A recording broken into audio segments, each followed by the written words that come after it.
4, 3, 2. Ranger in space. They appreciated that. That's what matters. What is going on, good people? I was on mute. What is going on, good people of the internet? We are back here once again for the amazing podcast that we do weekly, every week for you folks, except for Thanksgiving. Please know that we will not have an episode for Thanksgiving, but we will be here every Thursday for your enjoyment. Friday. This show. Oh yeah, I forgot we record on Friday. For Thursday, release on Friday. You're right, Jasmine. Thank you. You're welcome. Tired. I've had a bad day, but we are here anyway. This is a show we like to call Blerd Grounds, where we come together as African American nerds, blerds, black nerds, whatever you want to call us. We are here talking about everything from TV shows, animated things, anime, video games, comic books, whatever we want to talk about. We are here talking about it. We are going to go ahead and dive straight into it. But before I do, I'm going to introduce my amazing team, my amazing cast that sits here and helps me get through the hard times in life. Once again, returning to hang out with us this evening, we have our social media manager, Andre Drew. How you doing this evening, sir? As good, folks. That's it. Okay. That works. Okay. I know. That's why I said it.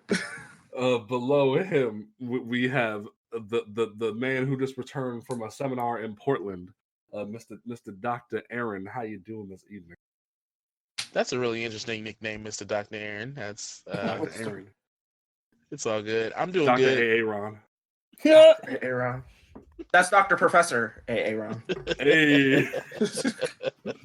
I can appreciate that. No, yeah, things are cool. I'm good.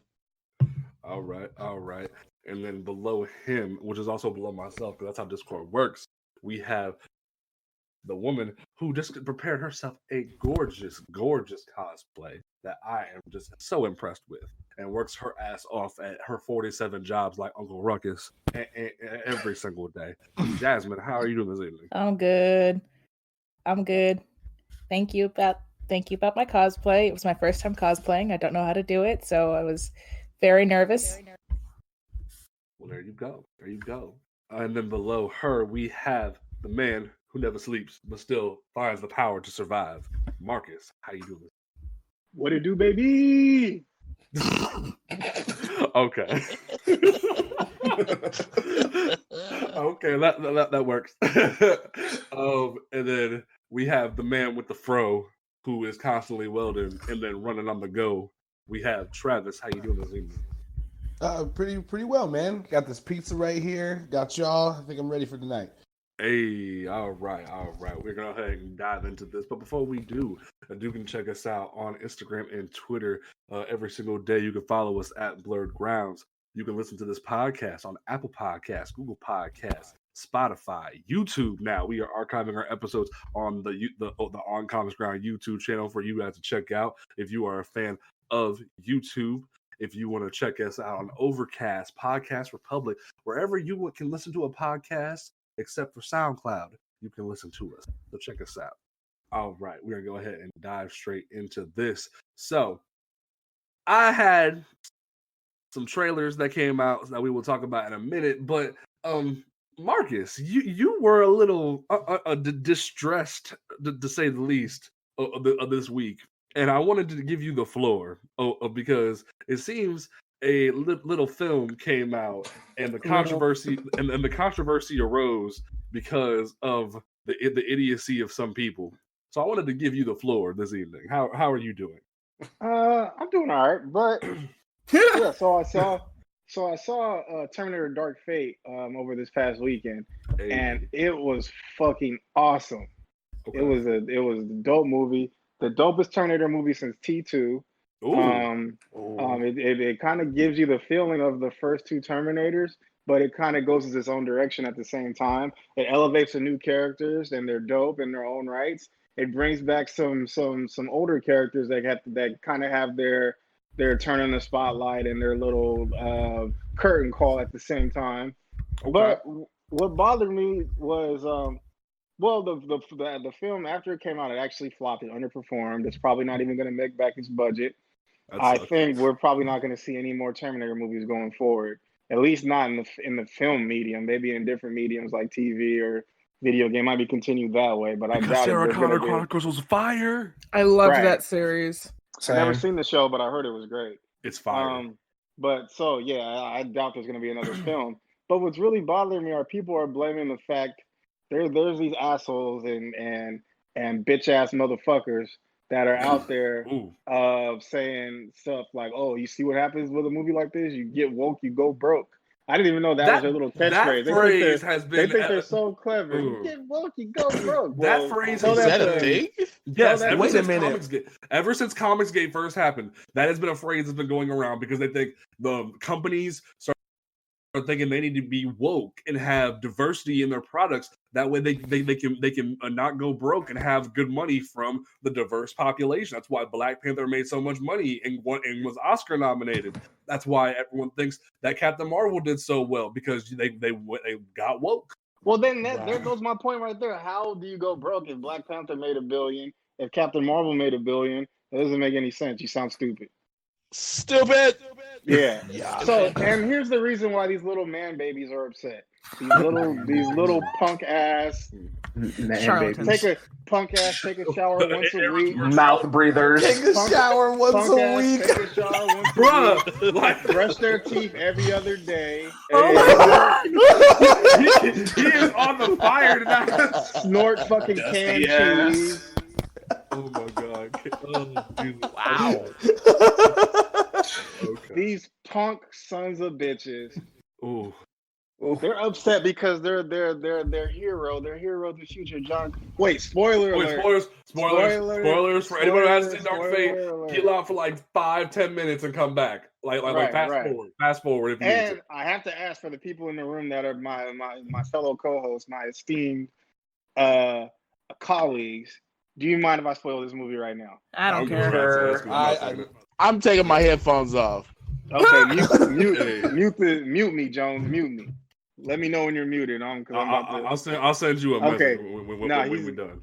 He's good. Okay, so within the first 5 minutes of the movie, John Connor gets popped. I figured. And it's not just John Connor. It's like they digitally recreated teenage Edward Furlong, and they popped him because apparently Skynet didn't just send one Terminator; they sent many Terminators, and one of them eventually caught up. One of them eventually caught up to Sarah and John Connor and popped him. So this sent all the man babies into a tizzy. They got their Bugle Boy jeans in a bunch, and they just threw a fit. And I'm just wondering why. Like, who gives a fuck about John Connor? A lot of people. Really, go watch T2 and ask yourself: does that whiny son of a bitch? Is he really going to save the world? Go watch T3 because T3 was a mess. It was. T3 had a good ending, but It did. overall it's a mess of a movie. And he's a whiny grown man. He went from a whiny teenager to a whiny grown man. Yo, I just put up the bootleg of the death on. How is that annoying little shit going to save the world? Let me go around the room. Do you guys have any confidence at all that John Connor would save the world from robots? Thank you, Jasmine. Is it Christian Bale, John Connor? Christian Bale, John Connor. I'm more scared for the humans from Christian Bale, John Connor. Yes. He was more mad at people than at robots. Don't walk through his set now. He might shoot you. Oh my God, that video, him yelling at motherfuckers was crazy. Oh yeah, no. I was more scared of the humans than the robots when it came to that John Connor. And then let's not even talk about Genesis. Okay. See, I thought the franchise was dead at Genesis, and then randomly they go, "Nah, we gonna bring back the real Sarah Connor for this one." And I was like, well, because James Cameron came back on board, and they Halloweened the Terminator series. They really did. They keep doing that movies, and let's start. Well, it's a good strategy when you think about it. Well, no, because it's a double-edged sword because you're appealing to the core fan base. But a lot of the core fan base are a bunch of pieces of shit too, so it's like a double-edged sword. Well, like they were riding the Game of Thrones hype and brought Emilia Clarke in to be their version of like the Halloween reboot with like the governor and like Emilia Clarke as Sarah Connor and Jai Courtney as Kyle Reese, That was supposed to be their new launch to a franchise. Then this comes out and it's their attempt at the Halloween reboot again. And it was like, well, actually, Genesis, everything is still canon in Genesis, but that was going to be their way to start more sequels. For Dark Fate, they're only counting T1 and T2. Everything else never happened. oh god. Well, Which I think is Halloween has shown that can be an effective strategy. I think other movies should probably take that route. Like I would like to see the Predator series, the Alien series go that route, even though Ridley Scott would probably never let that happen with the Alien series, but that's another argument for another day. Yeah. And then the bottom line is therein lies the problem. The movie didn't bomb because it went quote unquote woke. Because everybody involved in that movie, Gabriel Luna was awesome. Without spoiling anything, the quote unquote new chosen one, her performance was awesome. Mackenzie Davis was kicking ass in that movie. She's got action hero written all over her. The movie's Linda Hamilton was amazing. She never lost it. It looked like she was just waiting for this moment to show people that she's still not nobody you should fuck with. And Arnold is Arnold. But the problem is, I think people were just tired of Terminator movies. That's the simple explanation. That's the accurate explanation. People were like, another Terminator movie? Why? I had the beard this time. I had the beard. Doc. What killed the dinosaurs? The Ice Age!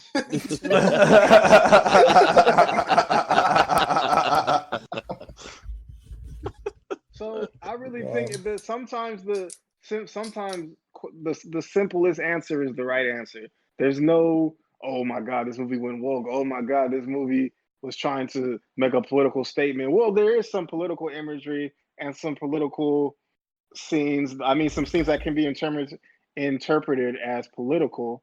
But I think overall, people were just tired of Terminator movies. Why do they keep making these movies? There's a former governor that's in this movie. Why is he still making movies? I think people were just tired of it. Plus, it's a weird time to drop a movie. Unless you're Marvel or Star Wars, you're not really making any money in November and December. Nah. Or Pixar. Pretty much anything owned by Disney. Technically, this movie was owned by Disney, but it was kind of a bomb. Yeah. So, I mean, that's how I feel. Fuck these motherfuckers. I hope you go somewhere and fucking, I don't know, I hate them. Fuck you. Kiss my ass. That was my reaction to people hating them all the time. Besides Jumanji, Terminator doing this, and then I think things like Ghostbusters, anything that tries to be hella diverse, like has that like that the stupid thing like get woke, go broke, these motherfuckers keep doing, but it's just like everyone thinks that their franchises are untouchable by bringing more diversity to them. And I thought Jumanji did well. Jumanji did do well. Jumanji is the exception to the rule because for whatever reason, people like that because they go, "Oh, let's make it a video game," and that one randomly succeeded. But I feel as if everyone's starting to hate on these ideas because of them being diverse, and it's like, why do it? Like, Well, are you salty? I think it's more than just Jumanji. Jumanji was successful. Star Wars was successful. Captain Marvel was successful. Black Panther was successful. Wonder Woman was successful. Mm-hmm. So why is it only these random ones that are having the issues? I wonder. A Wrinkle in Time was successful. Yeah. It got a lot of flack. I mean, you can say it was successful. Yeah. Successful. It was, Right. But It it was didn't make back the successful, budget. but like critically, it was. critically, it was amazing. The critics. Yeah, were I'm just idiots. talking. I'm talking. I saw a lot of critics that weren't favorable. Oh wait, somehow some people didn't like this movie. Apparently, I mean, I didn't like A Wrinkle in Time, but I'm not going to say it wasn't successful. Right. Well, I want to address the term forced diversity. How is diversity forced if the playing field is already uneven? Oh, Because they took her jibs. They took her jibs. see the term. No, forced yeah, diversity- Oh, go ahead, Aaron. Go ahead. I'm sorry. No, yeah, it's this lack of understanding that there are more diverse people, quote unquote diverse people in the world than there are white people, and they're just mad that there are other people getting some shine. Like let's call it what it is. It's racism. It is racism. Yeah, and they're racist pieces of shit. Yeah. It's racism and sexism and homophobia or whatever else. Because whenever there's all of it. It's bigotry. It's everything. All of it. It's bigotry. All of it. It's like, definitely bigotry. When things like Comicsgate first started, and there was the issue of people thinking that like Marvel and DC or whatever was forcing diversity down people's throats. They had the tiniest 1.11% argument when it came to literally everybody stopped being white and or male. And they had that 1% argument, but at the same time, it was like the stories were still good. The other characters were still around to a certain extent. It's fine. This is a new generation because a lot of them weren't getting like basically workshopped to do as Marvel movies. That's why that was a testing ground. But at the same time, you have new diverse readers, new content out there. That's still a good thing. But like when literally there's not one white male on the Avengers, and to the point that the last one they did, Riri Williams, was so bad that her origin is like both her dad and her stepdad and her best friend were all killed in drive-by shootings. That should tell you right there where you went off the road a little bit with your diversity push. Like, and it took an amazing writer like Eve Ewing to come in and save your character because Bendis went off the damn rail. That's what that is. I understand. Well, I don't even think it's a diversity push because you got to look at the man behind it. Alex Alonso was a brilliant mind when it comes to comics. Yes, it's not a diversity push; it's a racist push back. Is what it is. True. Mm-hmm. So I feel that. Like that's why like when I look at how like all different Marvel was, I could see where their argument was, but you just saying get rid of all the diversity? No, fuck that. Now, if you want to say, hey, make original characters to a certain extent, because I was even at times where it was like, damn, almost like every one of these new characters is a legacy character, which means they could be clipped off and brought back the old character at any time. That's what I was worried about. But at the end of the day, we're seeing this ignorant mindset of people just going, fuck diversity, fuck everything. But in fact, we're getting amazing movies like Terminator, like Black Panther, Captain Marvel, all this good stuff. Now, there are some flops. There are some issues occasionally, but they're very rare. We're seeing that the mainstream media like the ability to have diversity on their plate. It's just there's some niche things like comics or magic or whatever. Like not everyone's going to be onto that shit. But we're trying to change that. It's a slower push with those niches, but the mainstream audience, you tell black folks there is a superhero movie out there for them, they are going to flock to it. You can't, we want to redeem ourselves from the days of Meteor Man and Blank Man. We want to actually approve that. Same thing with women. Women were so hyped for Captain Marvel and Wonder Woman because of the fact that was still them. Now, if we could get a black woman movie, I'd be doing a lot better off. But see, that's why today when there's the rumor that Riri might get her own Disney Plus show, I was like, yes, please, anything. So, that's what's gonna be my next thing I was gonna say. You know, I have some bad news for these walking dog turds. You're just coming out the cut, man. Your next Avengers film is probably not gonna have that many white people in it. I'm sorry. If it's building how we think Carol. if it's building how we think it's building to, you guys are not gonna be very happy. I might want to stay mad. Stay mad. It's like, are you mad? Are you mad? Hold up on those Disney Plus subscriptions. Mm. And you can't go to DC because they're already kind of ahead of the curve with this shit. So you're fucked both ways. You right. Right. What's the infuriating thing is it's like I only have like one or two things to look at, man. You got like 75,000. What are you doing? Like exactly. Go watch Duck Dynasty or something.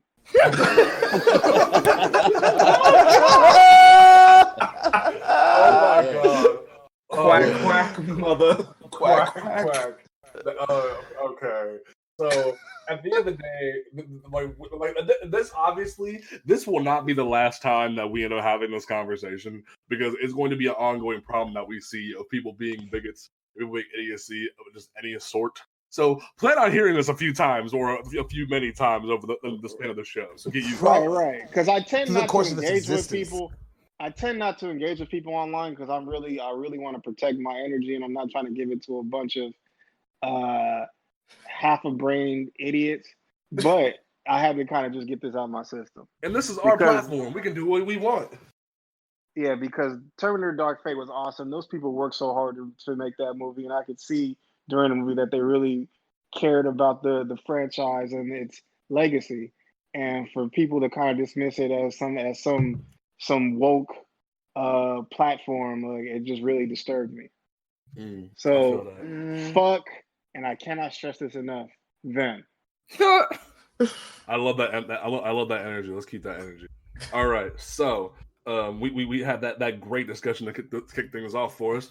So we are going to go into the little bit of extra news. We had a little bit of like a trailer roundup of sorts over the past couple of days. We've had a couple of cool projects that came to our attention. The first one that was announced today was that Disney and Pixar released the first trailer for their movie releasing next year called Soul. It was a very cute little trailer, had a lot of jazz in it. Like had a lot of like a cool little like shows of Black culture in them.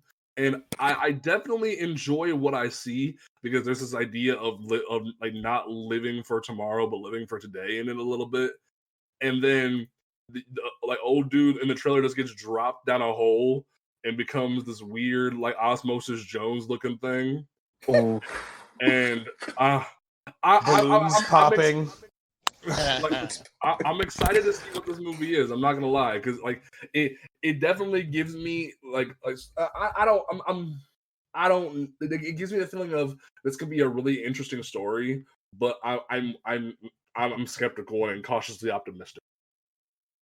Opinions, folks. I'm so afraid he's dead.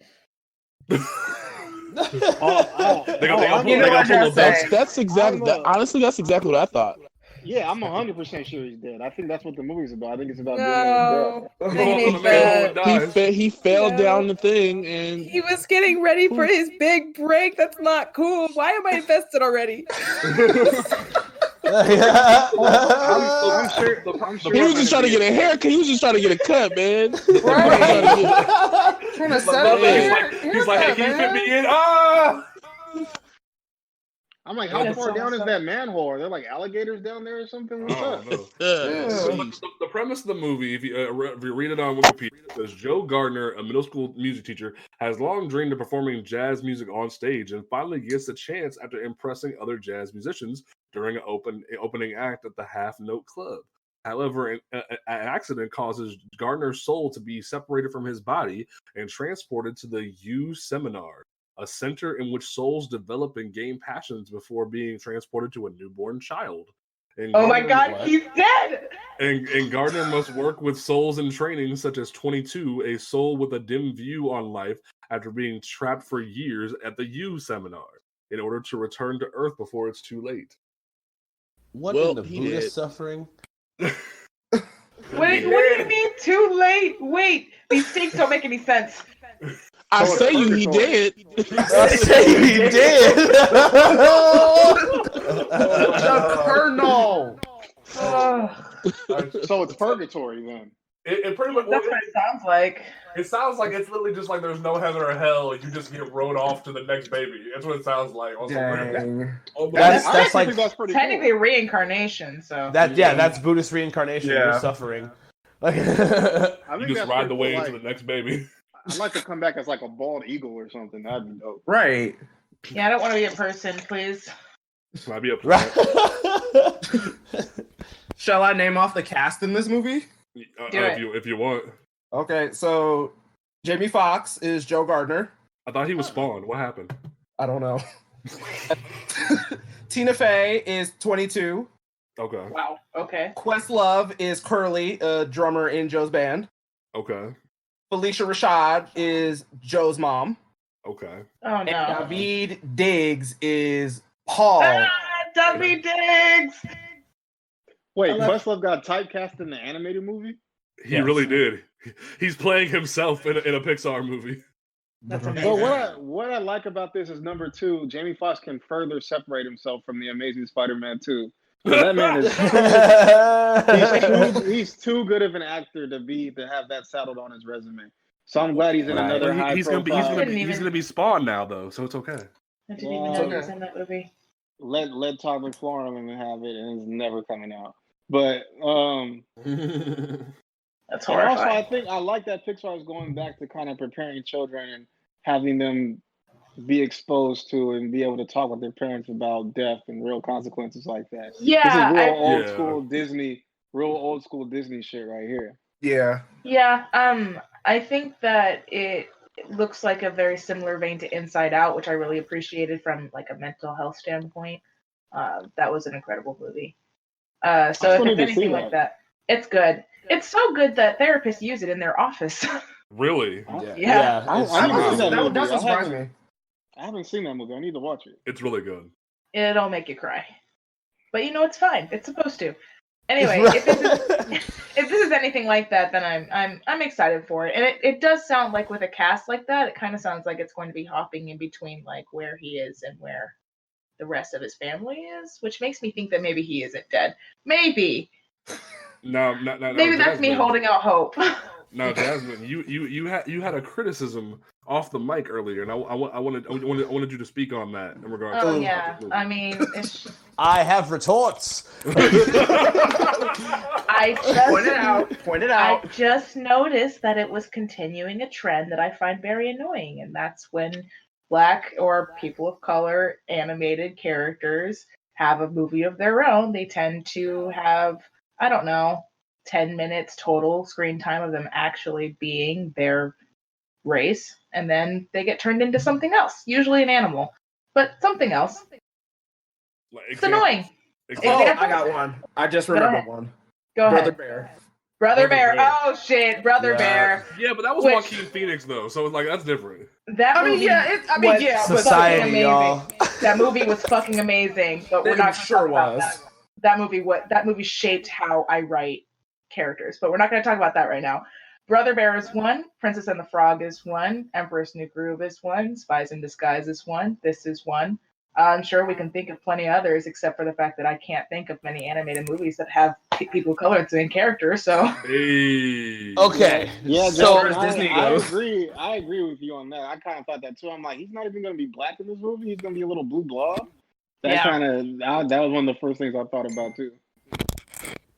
it's a trend. It's an annoying trend. I'm not saying that you can't make a good with like still doing the trend, but it is a trend that I've noticed and it's kind of irritating. So that was the first thing that I noticed. As soon as I saw it, I was like, oh, it's a black character. Oh, it's an animated movie. Oh, wait for it. Wait for it. There it is. So that's okay. obnoxious. But that doesn't mean it's not going to be good. No. Travis, Right. your retort. I'm gonna still check it out. Well, the only really because I can't argue with the trope. It's there. There's documented history, but with this particular movie, with it being his soul, I feel like thematically we're diving deeper into who he is, and with who the cast is, we might be diving into maybe a little bit of his growing up black, wherever he was, learning how to play jazz. Yeah, that's why I didn't bring it up. It was like as soon as you read off the cast, I was like, oh, okay, that makes it sound like we're going to get more of like the people, like the history and the culture, which I'm excited about. So we'll see. All right. So, Dr. Jones, do you have any opinions on Soul? Where did Dr. Jones? I mean, it looks cool. But again, yeah, that initial like, oh man, he did. Like I was very He did. I was very disappointed at that, but I'm gonna wait to actually see it before drawing an opinion. I think it'll be good if it like other folks have said, like it draws on some history and some cultural things and exposes that to people who might not have usually been exposed to it. I'm Okay. going to be very upset if he's dead. I could not handle Big Hero 6, and that was all about grief. I literally could not. Big Hero 6 was traumatic. Yep. Yes, it was. Yep. That movie is just It traumatic. was so good, though. That's a good example of people of color who weren't changed into something else, though. I mean, unless you count superheroes, which I don't. Let's just. But Jasmine, it's okay. If you want to see the trauma that is Big Hero 6 redeemed, play Kingdom Hearts 3 because they fixed Why everything. I did, and I'm good. I bawled, James. I bawled. Okay. Andre, do you have any opinions on Soul that you like to discuss before we move on? Yeah, I agree with Jasmine. The trope needs to stop, and it needs to stop soon. But I mean, otherwise, the movie looks great. It looks like something that I take my little sister to go see. So I'll give it a try. Just stop the trope. That's it. That's all I ask. I definitely agree with you guys about the trope. One thing that I have noticed is that so at the beginning of Good Dinosaur, there was a really cool speaking of movies that traumatized you. I know, right? Speaking of movies that traumatized you, there was like how they Pixar does their little like shorts at the beginning of their movies. There was a really cool short. I believe it was either Hindu based or a different religion based, where this kid drew different superheroes based on different gods and whatnot. I don't remember the actual religion, so if I'm wrong, please forgive me. And then there was the last, I think it was Inside Out. Yeah, Inside Out had the one with the Asian like family who when they made the little what are those things called? The dumpling. The dumplings. They made the dumplings. Was that Inside Out? I thought that was Toy Story. Yeah, that was Toy. No, that was Inside Out. That was a theater. That was Incredibles 2. Yeah, You're right. Yeah. I keep forgetting Incredibles 2 came out. Jesus. Because it was the same movie as the first one. Anyway, hey, don't you fucking start. Don't you? It was so good. We'll have to go on that another day. No. Anyway, we're all very opinionated. I love it. But there was the dumpling skit, and I noticed that all of these different opening intro things were being very diverse in their different culture and cultural influence. And it's kind of cool that the first big diverse push out of Pixar is a Black project. That actually a full movie. I think that's really awesome that the first thing they do is a big Black project like that and make it all about soul and jazz. I love that. So hopefully this ends up being something that can actually be groundbreaking and see those other projects or new ideas from the creators from those projects and it being big in the future of Pixar. We're seeing more diversity pushed there. It's Pixar. I have faith. I have. Yeah, they don't miss often. I don't. Can I get a Frozone spinoff though? Hey, I mean, that's more Jamie Foxx and jazz.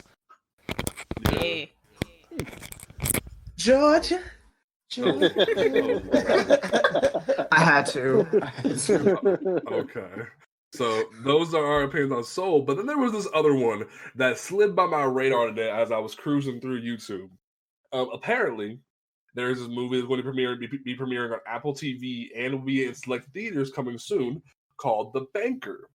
It's based on a true story.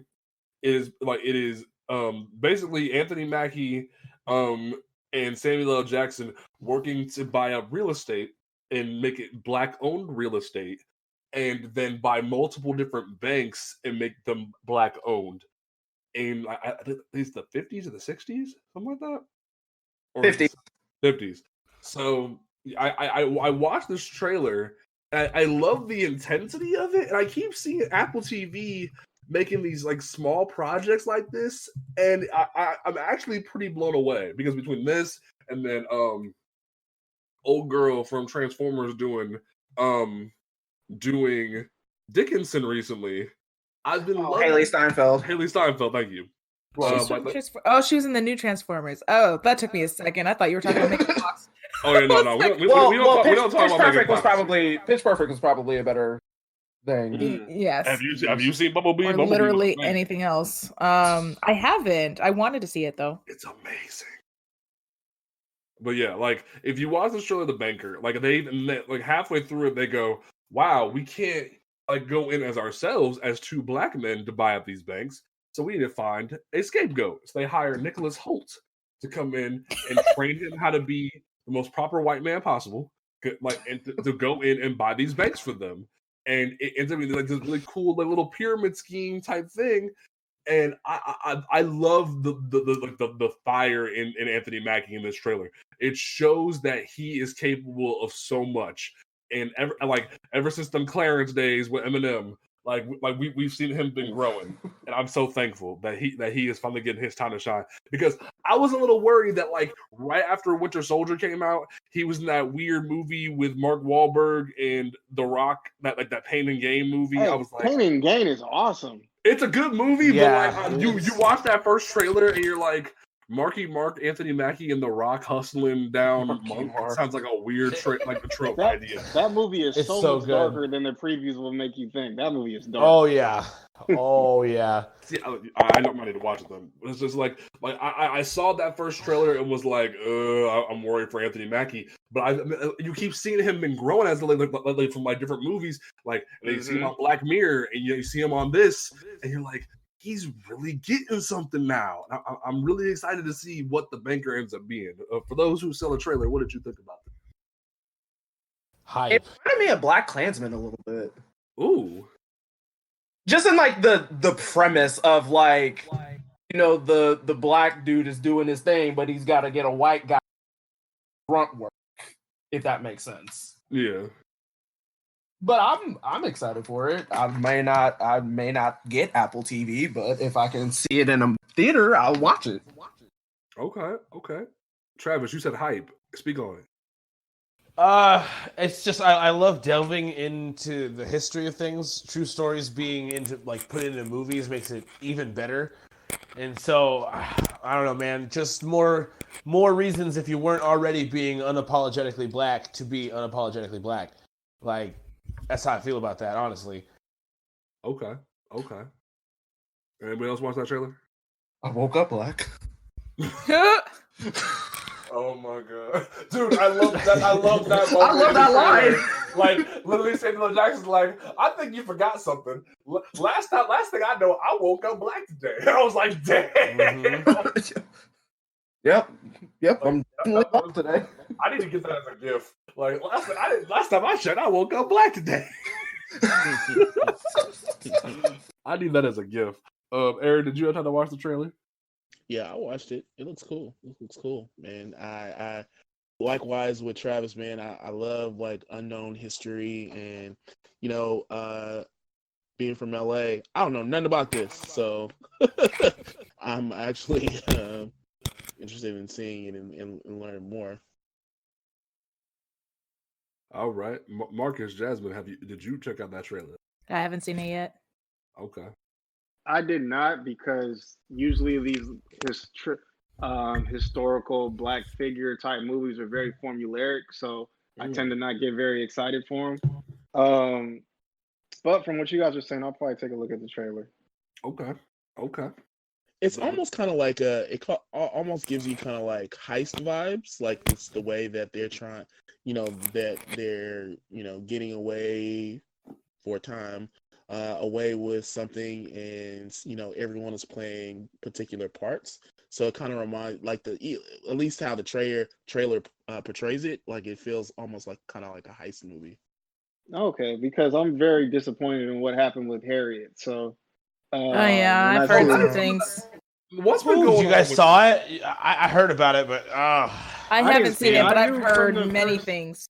I knew from the first trailer, I'm like, number one, okay, they went cheap on Harriet Tubman. And then number two, I come to find out it's not historically accurate. Mm-hmm. And, Yeah, a lot of people are protesting it, for what I've seen. And then number three, the big bad of the movie is another black person that's not real. Yeah. What?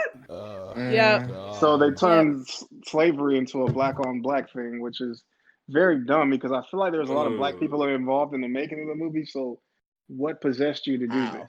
And then I know how does this happen? I swear. I know a lot of people are upset as well that the actress playing Harriet Tubman is actually from overseas. So like from the UK, I believe. So That doesn't Just bother talk me. mess about black. I was about to say you it know, was American-born wasn't black just people. that. It wasn't just that. It was what she said. what else did she say? I missed I don't that know part. anything about this. So like, please educate me. Yeah. So basically, she has these tweets that are disparaging to American-born black folks. She was having this exchange with someone, and I think it was like a white person too. And Of she course. then she like says like in quotations like in my ghetto American accent, and then says something super stereotypical. And made no efforts to really like apologize or really kind of explain. Like she couldn't explain, that. And while people are upset, kind of invalidating people's, anger and saying, I'm black too. Like, I know what I look like in the mirror. Like I love y'all. I love y'all too. It's cool. Like, no. Now It's not how this works. Is she just African European, or is she like, does her family come from, Africa? She's a British Nigerian. Okay, so it's funny that we cop pleased when, our kin from Africa point out stereotypical stuff about us, but we don't say shit. We do the same thing to them. So I think we've got to hold everyone accountable when shit like that happens, because there's a big divide between the two. We should be the same community, but it feels like there's two, and there's a big divide, and nobody wants to kind of try and reach across to the other side.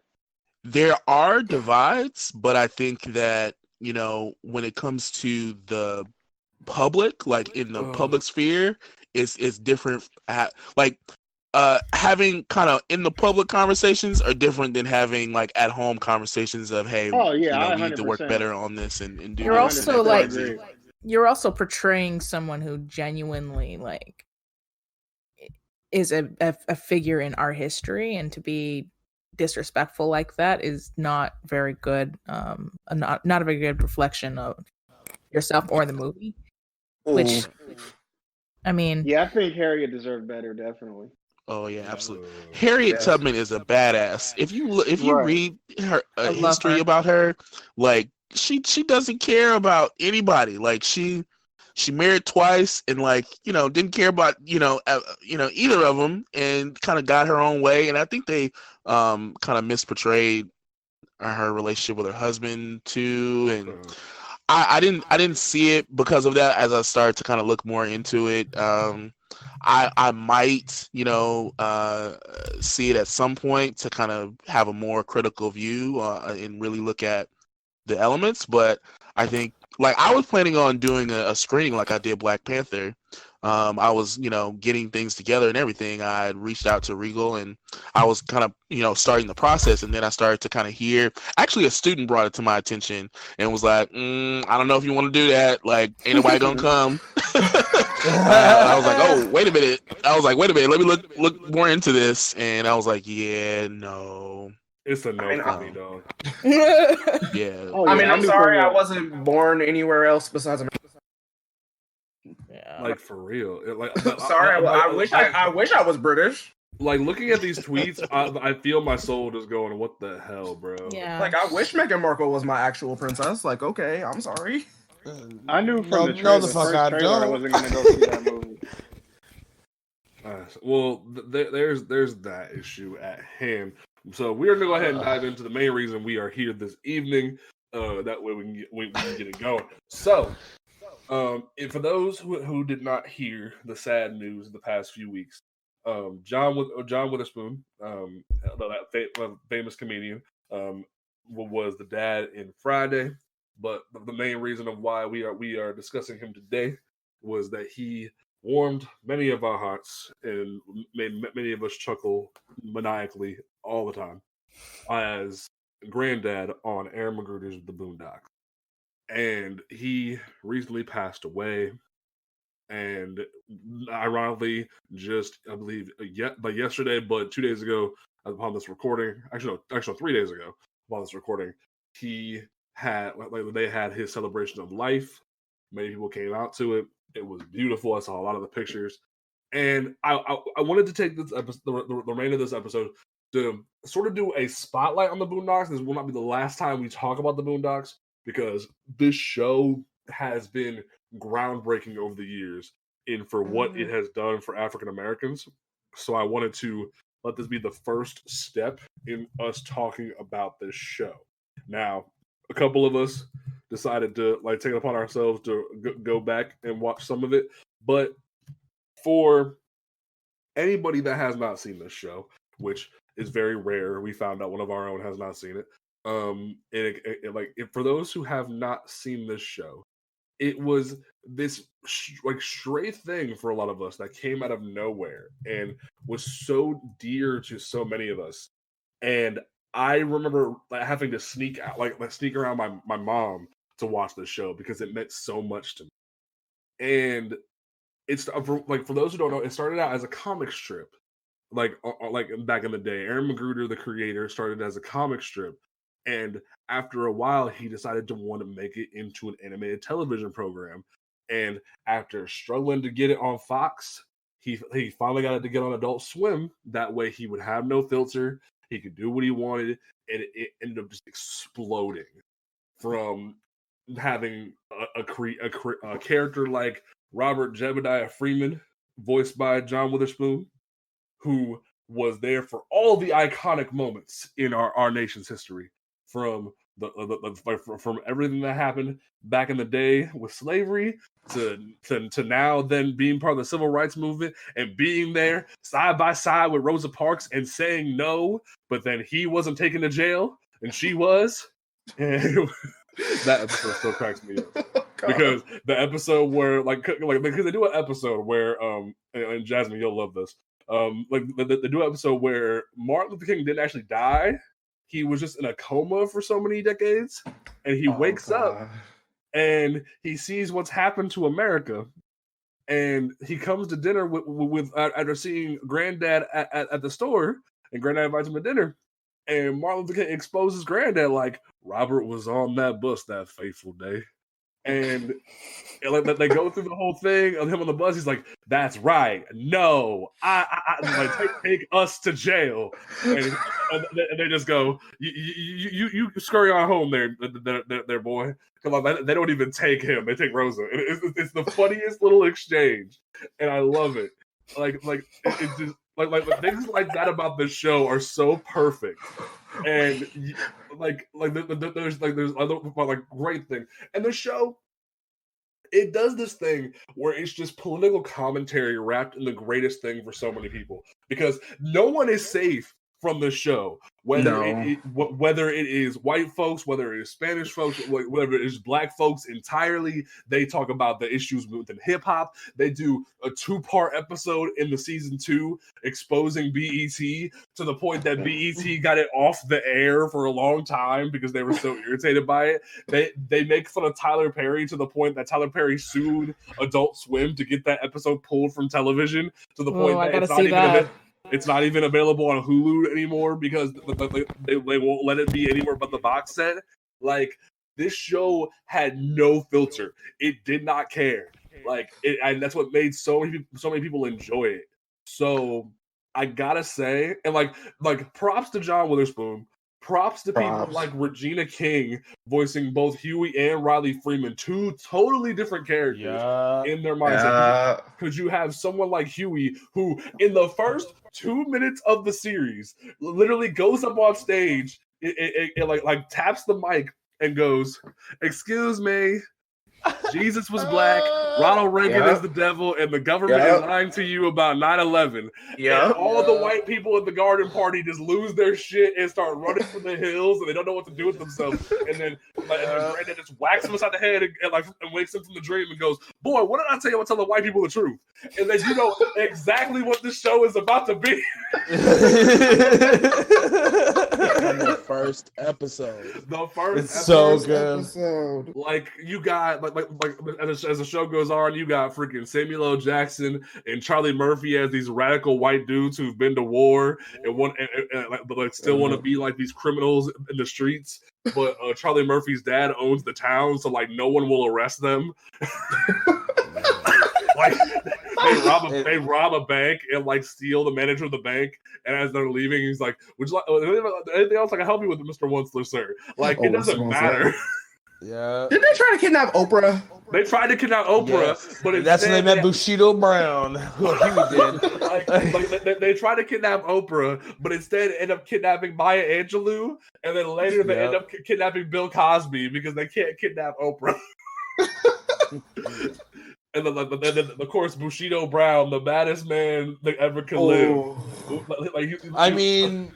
The hateocracy are the baddest motherfuckers to ever live, if we're being real. Like if we're gonna go the hateocracy, you have things like Stink Meter, the greatest thing to ever exist. This old ass man who just hates everybody, doesn't care who you are because he's blind. He doesn't care if you're black, white, doesn't matter. He hates everybody and wants to ruin everybody's day. This man pulls up, can't drive, pulls up in a beat up truck and just smashes into Granddad's car, pulls up, gets out the car and goes, I don't give a fuck, nigga. This is my parking spot. And walks up and goes, I smell new shoes. And Granddad's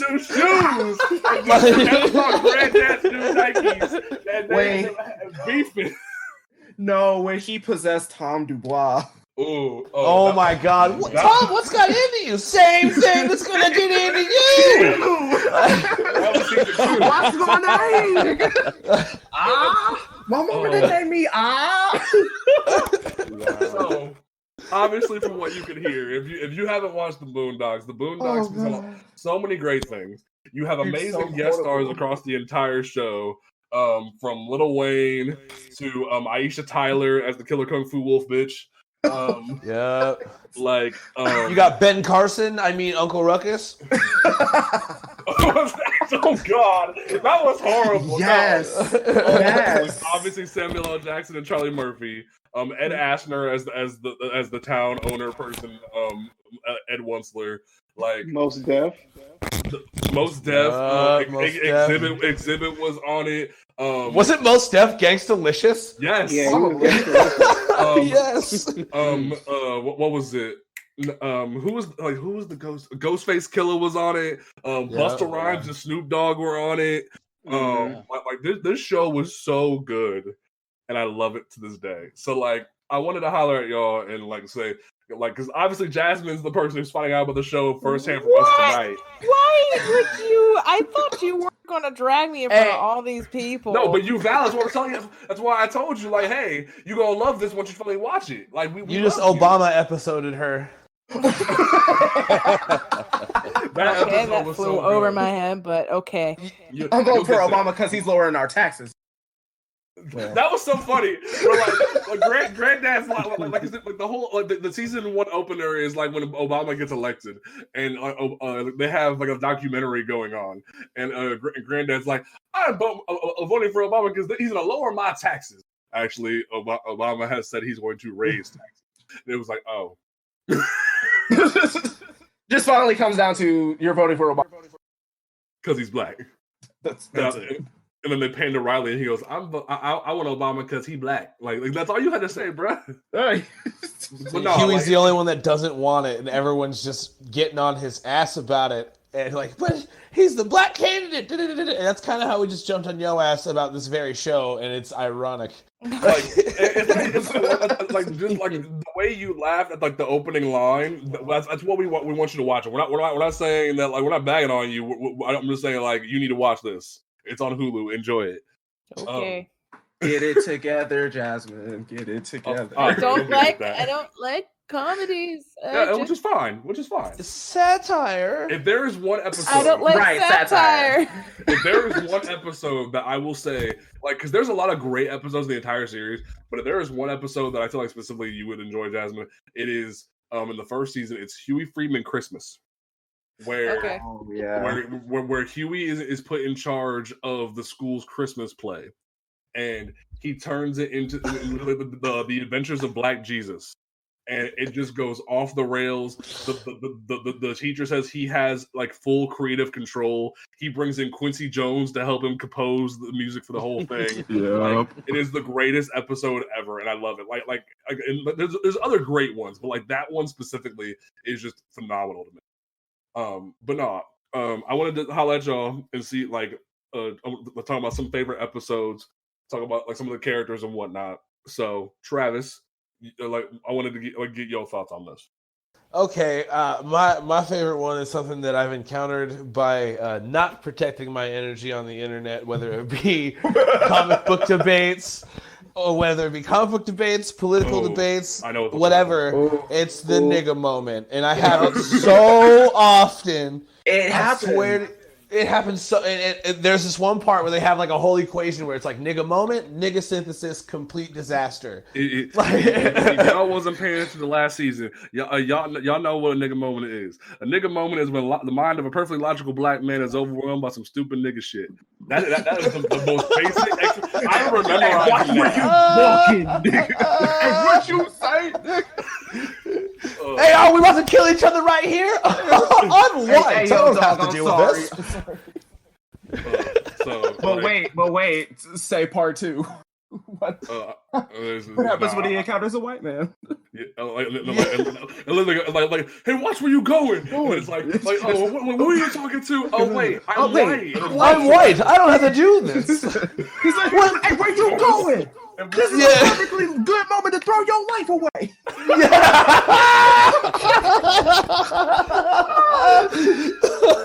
Oh god.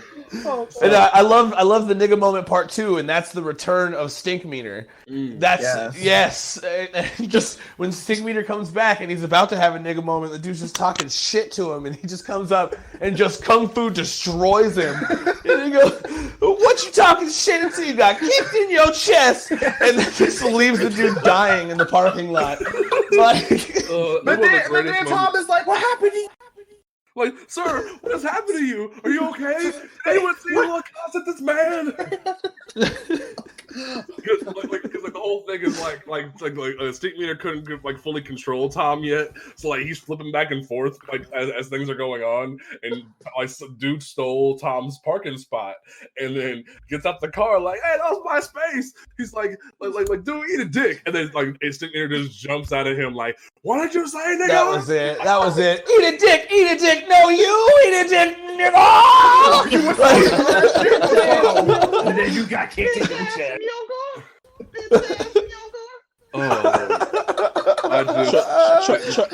Trust us, Jasmine. You'll love it. Like this will be the one comedy that you'll be like, damn, they was right. I believe you. But Travis, what about the show spoke to you growing up as you watched this? I really kind of connected a lot with both Huey and Riley at both times, where it was like Huey was the side of me that wanted to be, I hate the term because it's turned into like a weird smear, but woke about the situation. And what I would say woke is being just more intelligent about what's going on in the world around him. And then there were times where I definitely felt like I was Riley a lot. Like when he got his chain stolen and when he was hanging out with that, when he was smoking with cigarettes with that one kid. Oh my god. That was based on a true story because that stupid little kid existed. And like they did a whole thing about him, and like they even pulled in the dude, like the stereotype character from the Halloween remake, the doctor who like follows him like, oh no. He's gonna destroy everyone's lives. Right, and when you think about it, because like Riley was like, yeah, I'm about that life, and then he met another kid who was really about that life, and it was kind of his like, it was his Wayne Brady episode, if I can make a comparison. That's kind of what it was. And I just remember I want to go home now. No, we're gonna smoke with cigarettes. Like he's all joyriding his mom's car, and they robbing people, beating up adults, like all kinds of shit. And, what was the other one with Riley that I really related to? The Bob Ross episode. Oh, the Bob Ross episode. The Bob Ross episode. That one really, really stuck with me big time because it talked about a lot of, like, artistic expression and how someone like Riley is kind of a weird case because he doesn't have to actually live in the hood anymore. But I can imagine a lot of children in the hood who want to express themselves artistically would be tagging. And the whole, like, way to get through it, and it was straight up just... Bob Ross is a gangster in that episode too, by the way. Yes, he is. Literally, like Bob Ross just walks in with this big old blonde afro, and like he's just like, "Hi there!" Like it's, I love it so much. Riley, could you pull the Glock out of the glove, please? All right. Aaron, Dr. Jones, the educator himself. I know you've seen this show. I want you to speak on the show. I love this show so much. I used to read the comic strip before it was a TV show, and I really loved it. I actually read a lot of comic strips actually, and this was definitely one of my favorite. And when it became a show, like my God, like it was an institution. Like it was one of those things that like everybody freaking talks about. There's so many quotable things from this show. It's really hard to pinpoint like just one favorite episode because I love the Catcher Freeman episode. I love the like the episode with MLK. I love the people eating the Luther and getting the itis. It's so much. But I think if I could talk about a favorite part, like my favorite part was when MLK called everybody shiftless niggas.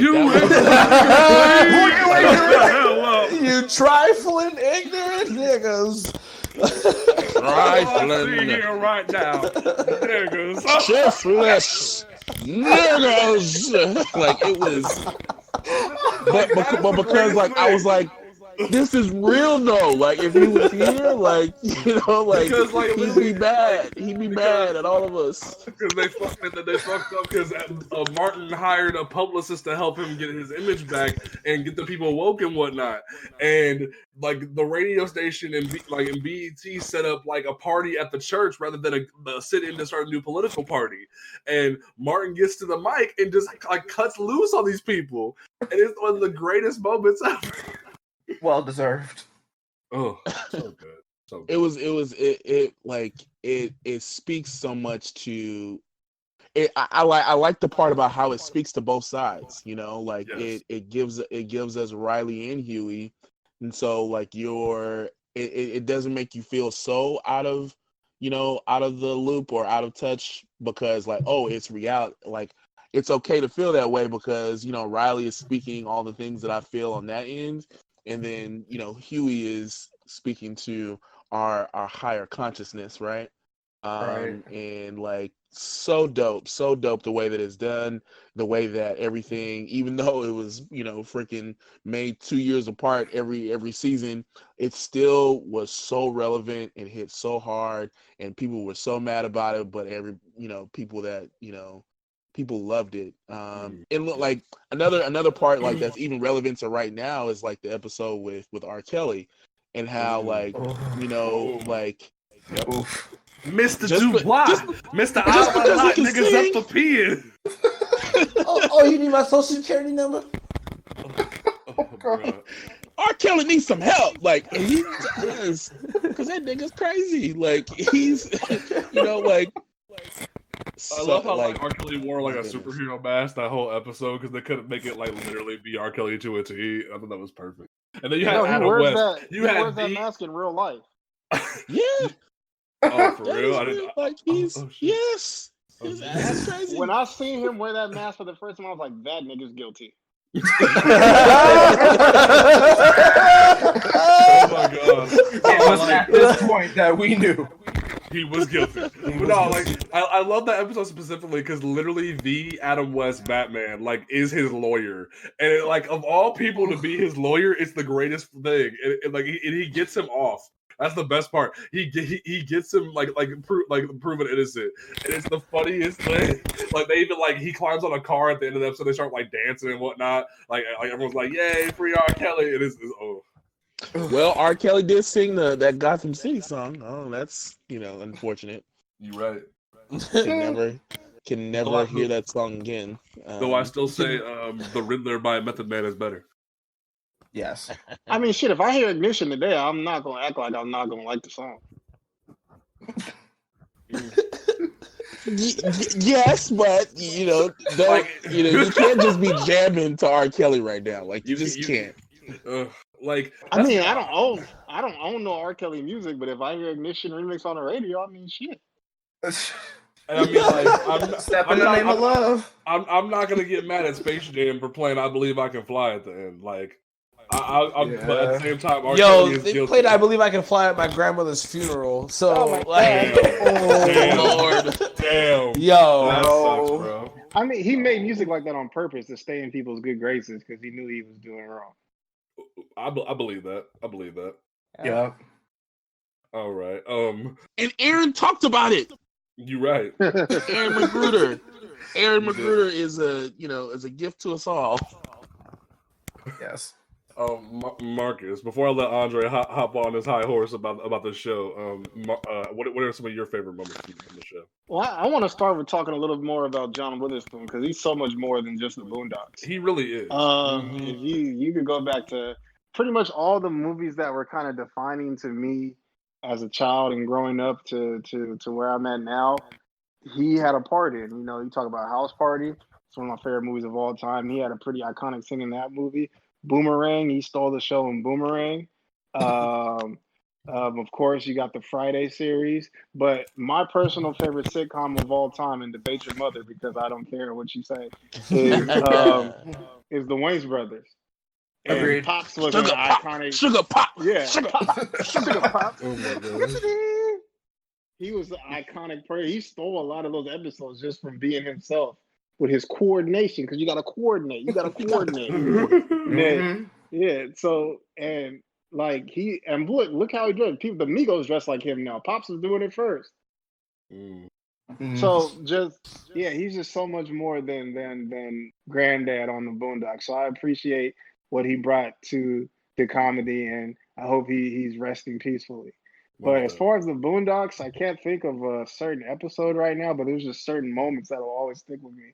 Like, I really do believe if you throw a chair in a crowd full of black people, they're going to start fighting. Because they will. Because it will happen. I've seen it. Like, Complete disaster. You could be sitting in church. If you throw a folding chair, it's going to be a Royal Rumble. it's all over. Have you seen that video of, like, I don't even know what was happening, but like there was some sort of, it looked like a freaking battle royal, and then like there's some large person and they're just like batting away like folding chairs and just throwing other stuff at people. Hold on, let me see if I can find this. I know exactly what you're hilarious. talking about. Yeah, she catches the chair with like one hand. Yeah, it's crazy. Right. So yeah, there's just so many moments. I mean, Aaron Magruder was ahead of his time on a lot of stuff, kind of charting where the direction hip hop would go. He was pretty accurate with that. Pretty much his evisceration of Tyler Perry, which was in hindsight kind of mean spirited, and I'll get into a little bit more of that later.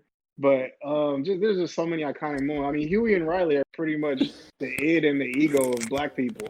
I think every black person. Yeah. I'm sorry. Document. I'm sorry. I found the video. Sorry to psychoanalyze y'all, but that's what it seems like to me. I think every black person has a little bit of Huey and a little bit of Riley. You want to be educated. You want to be aware. To be black in America is to be conflicted because you're constantly railing against your programming. But sometimes you just want to be like, fuck it, man. I'm trying to hit the club and get drunk. Fuck the bullshit. Yeah. Right. Caught that chair like a champ, bro. Right. Whole table, smacked one chair, and then caught the other chair and kept going. That video is iconic. Right. So I think that's a lot of what the Boondocks speak to. Of course, the Luther episode. I think the basketball episode where Riley was all style and no substance. The candy hustling episode where he was like the star face of candy. Oh yes, like that was the episode where you see where you see Tara Strong literally just flat out call the principal a bad word that I will not say, and like it just like because I'm allowing nigga for this episode because of the context, but after this we gotta calm down. But yes, but no, like. The fundraiser is one of my favorites. I can quote all of Homegirl's lines from that episode. Hey, she's a gangster. She went. That was that episode. I'll speak on that in a second. All right, Marcus, would you like to finish? But I'm a little worried going forward with it coming back to HBO Max because I think even though I believe Aaron Magruder means well, I think some of those episodes he came out with wouldn't fly in 2019 going on 2020. I think a lot of them could be interpreted as homophobic and transphobic. Yes. So I'm not sure. I think Aaron runs the risk of kind of turning into kind of going the same route Dave Chappelle's going, where he's trying to strike this balance between having sharp, smart, witty humor and just being mean-spirited and a bully. So I think he has to be careful because, as Dave seen, I mean, Dave doesn't give a fuck, obviously, but Yeah, no, he's it's done kind of. caring. I don't think it's going to be the same. I think Aaron Right. is much more savvy and on this respect, because I feel like he definitely always speaks to the times and does it in a way that like, even if he's making fun of someone, Tyler Perry and those folks at BET, they deserve it. And I mean, I think he went. I think Tyler. I think that one. It was funny, but as I'm older and I'm looking at it, I think he went a little too far. I denounced Ice Cube. And all his work. I don't know. But see, like, to what you just said there, I agree with Aaron, because if you look at something like the Gangstalicious episode specifically, the first one, little rough and a little and borderline homophobic because of how they did them. But then the second one actually spoke to a lot, like, was almost like a precursor to Empire season 1, where you see that struggle of like gay and black culture and hip hop, where you see him struggling because the singular minute that Thug Magnificent's crew found out that Gangstalicious was gay, they was done. They didn't want to be part of a feature. They didn't want to be part of nothing. And they were like, oh, well, he's lonely. He ain't got no one has his back. Even Riley doesn't have his back anymore. And that was really powerful. That goes to my point with Magruder knowing kind of where the future's headed. Because even when you talked about some of the stuff, like how Gangstalicious had his own clothing line and people are looking at Riley like, that looks a little feminine. Then you see artists now like Young Thug wearing like a wedding dress on his album cover. Like the way fashion is kind of changing in hip hop. He kind of saw that coming. And plus, Homies Over Hoes is just fucking hilarious. Do the whole man! Do the whole man! Oh no, Jasmine comes back to do the whole man. Oh shit. So Andre, speak on it. Well, I love the pyramid candy mostly because I can literally quote Tara Strong in that almost entire episode, especially when Riley gets a backstory on Cindy selling the Girl Scout cookies.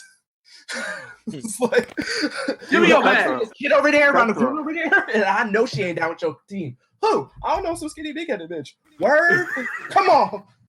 What you got in your bag? You talking to me? Yeah, I'm talking to you. Open your bag and just start whopping on her. Like, I just love when like the two like sketchy white dudes trying to roll up to her to her candy spot, and she just pulls out the bat. Like, she needs some pageantry. She just pulls out the bat. Sure did. I love the dodgeball episode. No, not the dodgeball, the kickball episode. Yes. That was because Boondocks, whenever a fight breaks out, that's like art to me. Like those are literally my favorite parts. The Killer Kung Fu Wolf Bitch episode, the kickball episode, the Hateocracy episode. The Hateocracy episode, like, flat out took stuff from different kung fu mediums, like swing for swing on different things. I forget specifically what it took from, but oh my god, it was those I think I saw like a ass side by whoopings. There's a strong anime and a strong kung fu influence in the Boondocks. Yes. What else?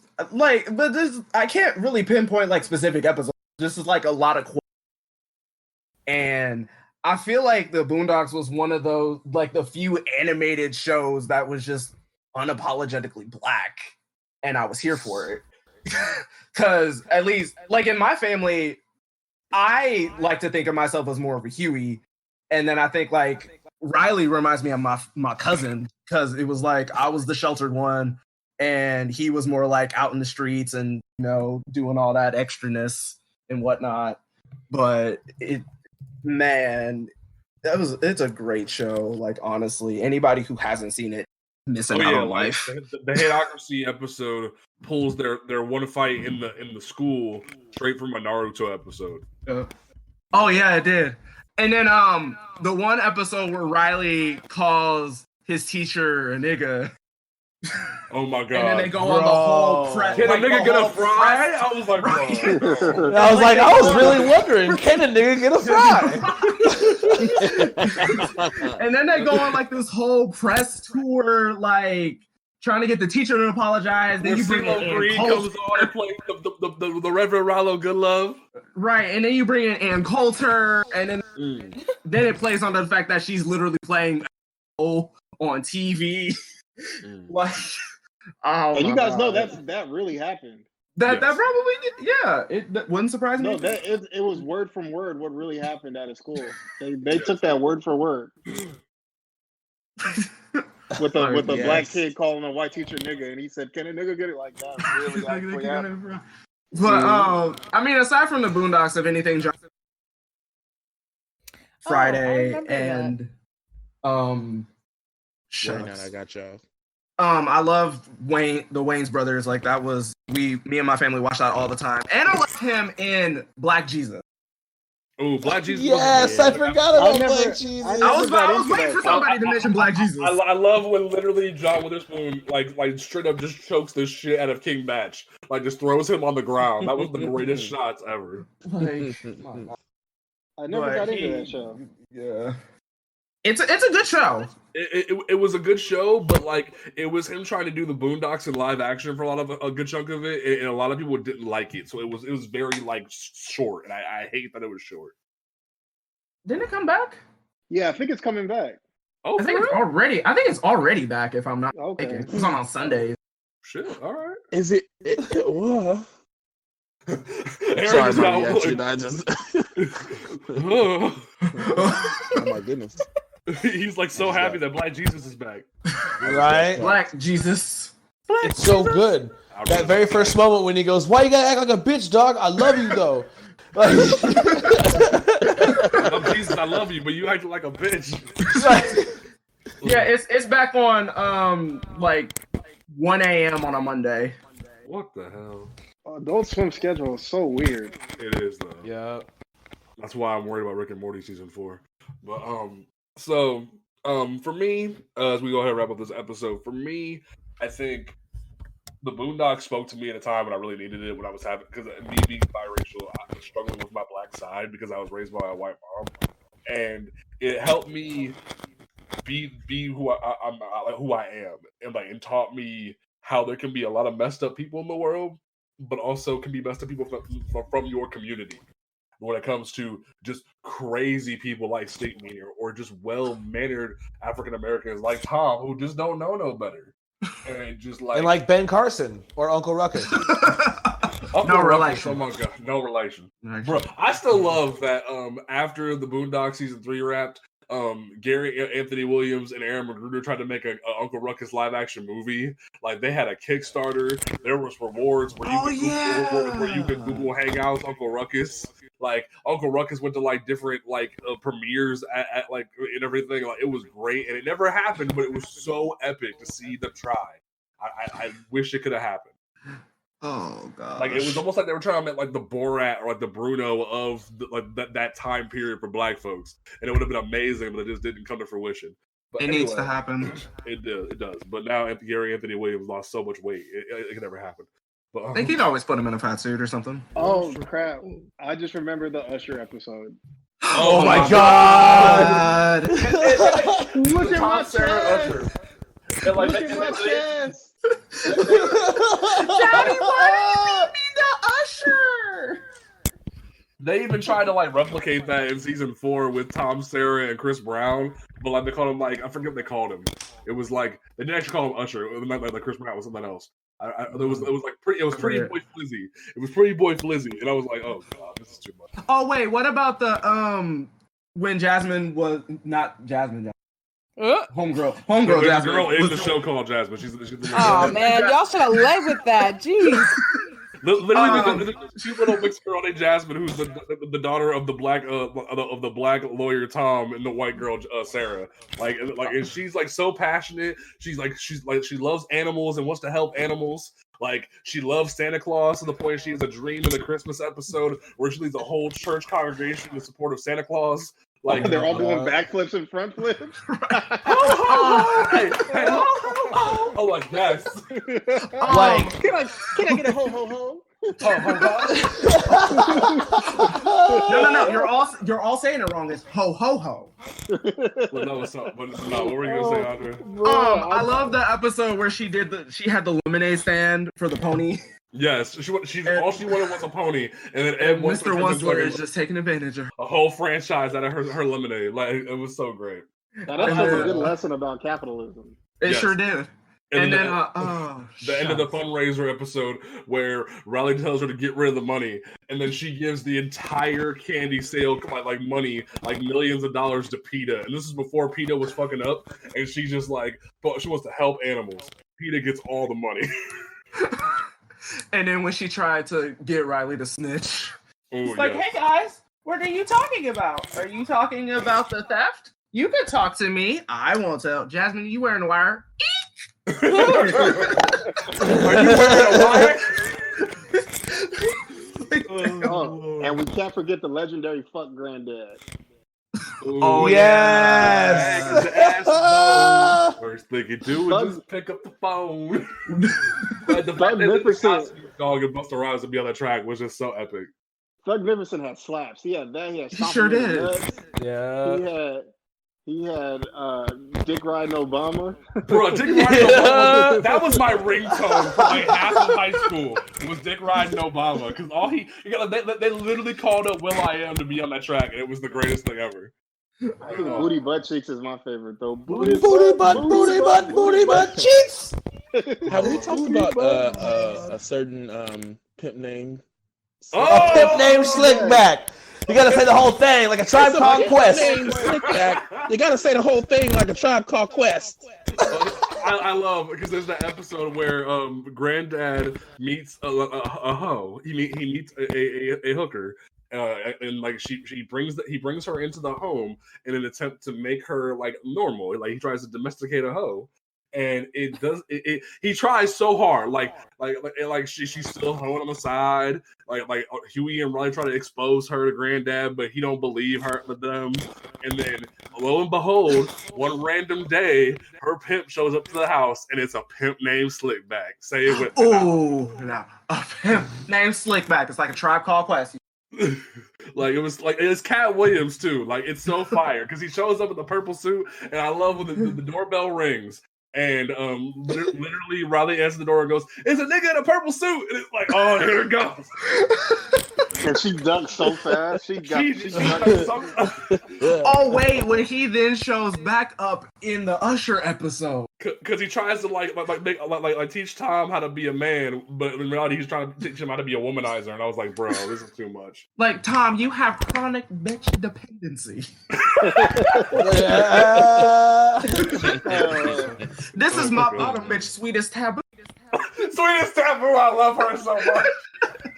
And this is my computer expert, Quiet Storm. Oh my god. So yes. Cat Williams was dope before he got choked out by a middle schooler. I've seen that video. Oh my god. True. Though I will say his comedy special he did like right after that was still fire. I will give him that. But no, like Yeah, he's still funny, definitely. Oh, little tank. He'll never be the same. So Jasmine, after hearing us talk about this for a good minute, are you encouraged to give it a shot? I mean, sure. If you want to give me like all your favorite episodes and like make a list, I'll just go through All of them. I can't do that. I ain't got the time for that. Except for season 4, Except for season 4. And like season 4 don't exist except for like the iPhone episode, because the iPhone episode is kind of funny because like literally it's just like Siri falls in love with Granddad and like and like he gets so desperate trying to get rid of her that he switches back to an android, and then Siri hacks the android, and then since like she then hacks the government's computers to nuke Robert because she feels that no one is good enough for him but her. I was like, damn, bro.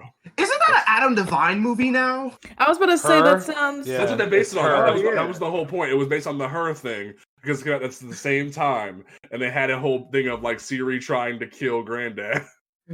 Yeah, Adam Devine has a movie like that too, with everybody's favorite Storm, Alexandra Shipp. Oh God. No one's favorite Storm. No. Oh, another really fun part I want to bring up before we take off. You guys remember Huey's personal CIA agent that made sure he didn't get too woke for the population? Oh yeah. Oh, I always loved their conversations.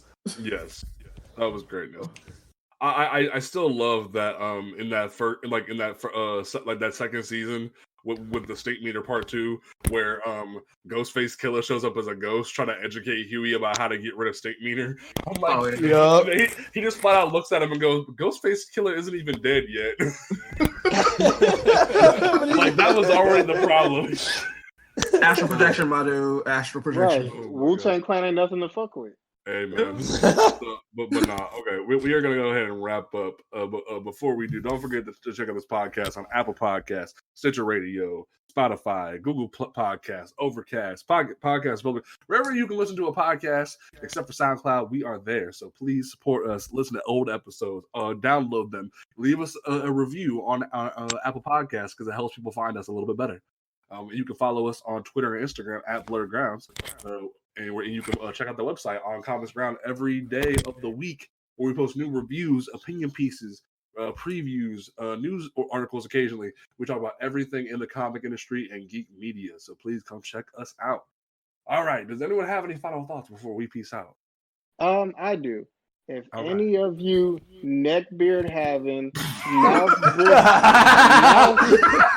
mouth breathing, cheese whiz snorting, pieces of shit have anything to say, feel free to leave a comment. I'll reply insulting you and your mother. Oh my God. Damn! All right. Does anyone have anything to top that? He won't tell. He'll tell your mama. I would suggest that Marcus offer these angry white folks cheese. To go with that why, because damn. All right. Well, we are going to go ahead and peace out, folks. Check us out next week where we will have a special guest for you folks, and we will catch y'all next time. Peace out.